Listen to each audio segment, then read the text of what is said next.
It's interesting. I meet with my brothers, my 3 brothers. I have an older, 2 younger, every week for an hour and a half, and we've done it for years. And I was talking about frequency. And so Katrina and I, probably it would have been about 3 years ago, a lot of conflict. A lot of conflict, but really, really tough. And I'm on the phone with one of our clients, and he's ex-Navy guy, a physicist, programmed nuclear missiles. Smart, just really smart. And I'm talking about, I'm like, Frank, I'm really struggling with my middle daughter, and she was probably 16 at the time. And I'm like, I can work 15 straight hours. 15 straight hours. And I have more energy at the end of the day than I do at the beginning. I love what I do.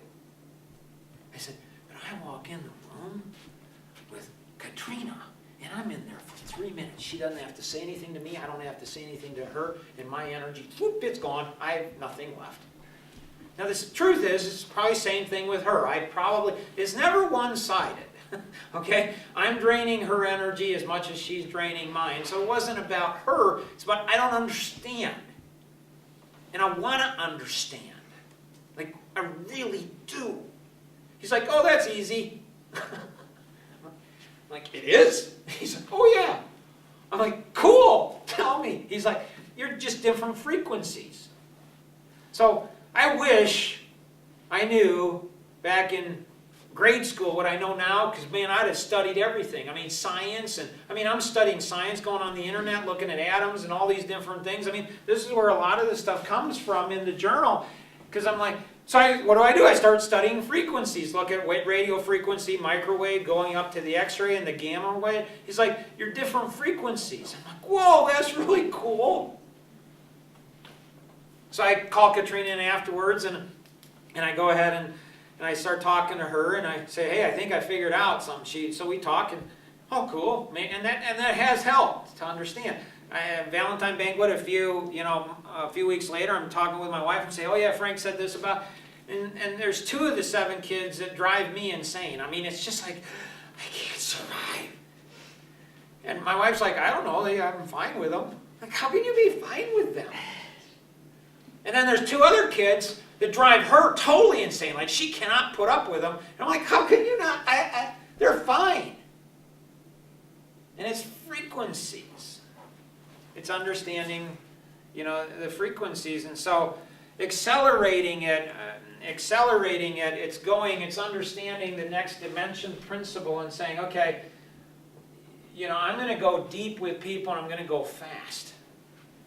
So, my 3 brothers were talking, and there's a fair amount of conflict, and I know this comes as a huge surprise to all of you, but, there's my older brother, and then myself, and then 2 younger brothers.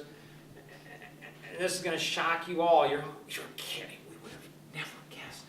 But once in a while, I irritate all 3 of them, and there's a triangulation against me. No. I know. I can't believe it. It's hard to believe, but it's true, And so I tick them all off, all 3 of them. All 3 of them are very, very upset with me, multiple times. I don't know if I mind it, not so much. It's like, it's okay. This will be a good exercise. They're brothers, right? So we were talking the other day, and my brother's like, yeah, my oldest, he's a CPA, owns all 3 of them actually own their own companies. And we were talking, and he said, my oldest brother said, Mark, and we're just about finished here, but he said, Mark, I don't understand. I don't get you. I just do not get you. I don't get you. And he says, I want to. And so last Sunday, I went ahead and actually did a session. We talked, and I talked about a whole bunch of things, and it's frequencies. It's just frequency. So what's a better frequency, a radio wave or a gamma ray? It's different. Very different. And so it's very hard to connect outside of your own frequency. So most people don't, so they stick within their frequency. And so I explained all this, went through a whole bunch of different things, and my youngest brother said at the end, he says, "Hey, Mark, are you lonely?" And I said, I really am. I'm very, very lonely. And I thought about that. I'm like, so my mind, and I don't know, so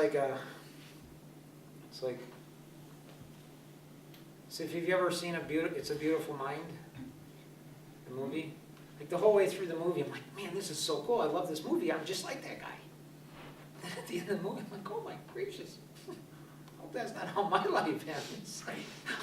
It's like, there is a fine line between, genius and insanity. I am trying to thread that line. just perfect.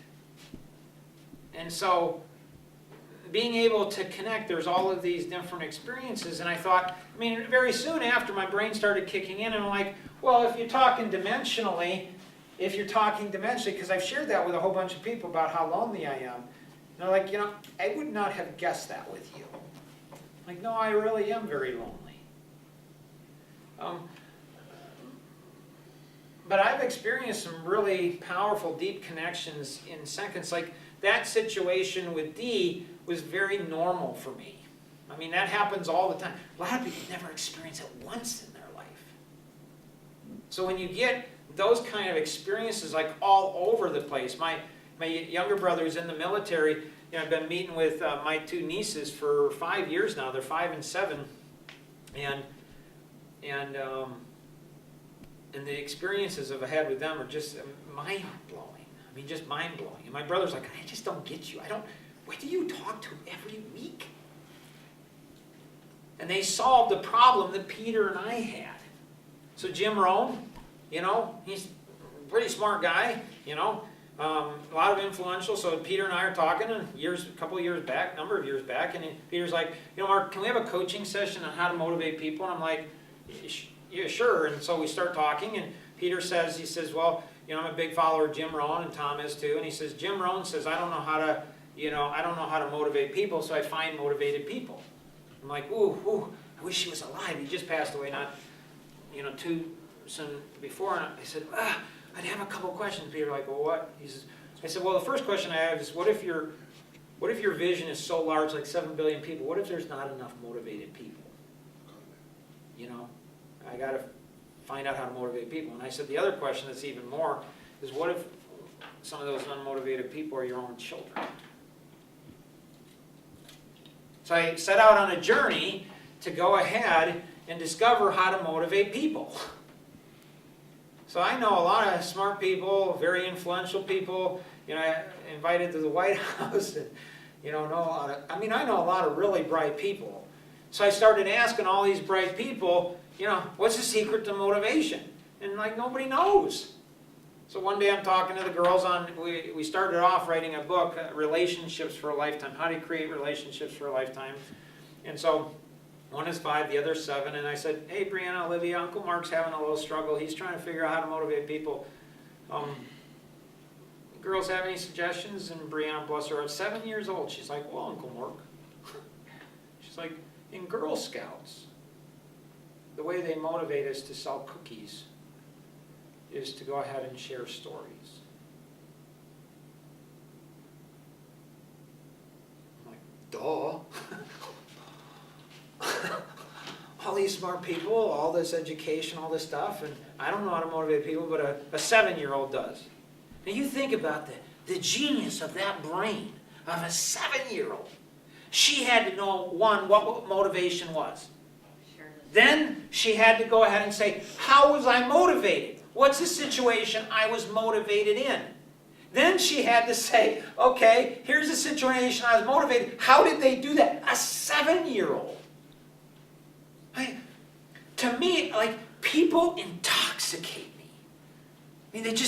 I'm just intoxicated by who they are and what they are and why they're believed. I was raised conservative Baptist, and one of the gentlemen here today is Buddhist. I'm like, oh, cool. I want to. what's the experience? And, well, I was kind of raised Catholic, and then I went to Baptist for a while, and then they did this and this and this, and I'm like, and then I moved some. Like, I mean, people are so fun. I mean, I love people, I just don't like to be around them. Why not? Because they're not talking in these frequencies. How's the Bears game? How's the weather? I mean, it's so superficial. I mean, is that going to have any substance at all? Is there any eternal value at all to our conversation? Because if it's not, you know what, honestly, let me go to a total stranger like Dee, let me spend 3 minutes with her, because I'll get more from that conversation in 3 minutes than I will from people that I spend years with. So accelerate it. People are afraid. It's like they're strangers, for crying out. What have you got to lose? Right? And so don't be afraid to accelerate it. So there are subpoints under each of these, but that gives you the overall, just kind of, you know, from my heart to your heart, to you guys' heart.